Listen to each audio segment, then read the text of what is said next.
transmettre lui-même ce message? Le calife actuel, on l'appelle Borom Daaraji, ou bien Borom Daarayi, le super maître de l'ensemble des écoles.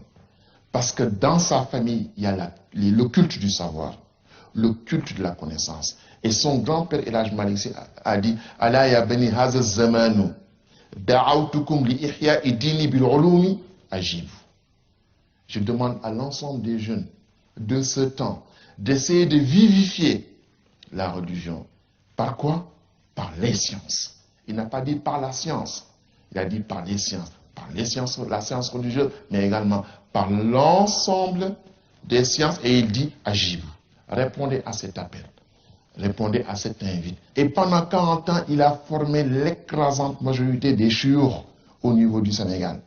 Et il les a enseignés dans le parterre de son grand-père, et où il a tenu le magistère pendant 40 ans.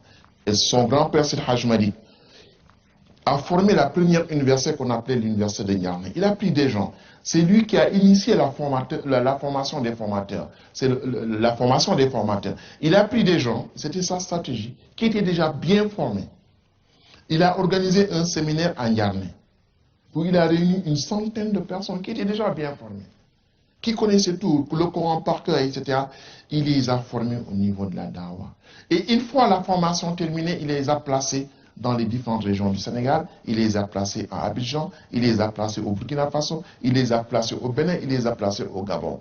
Et ces gens ont continué son enseignement. Et ce qu'il fait aujourd'hui, c'est de cette manière-là, et de cette manière uniquement, sans l'épée, sans la guerre, sans la discussion, que les gens ont été formés dans la tariqa quotidienne et dans l'islam d'une manière générale.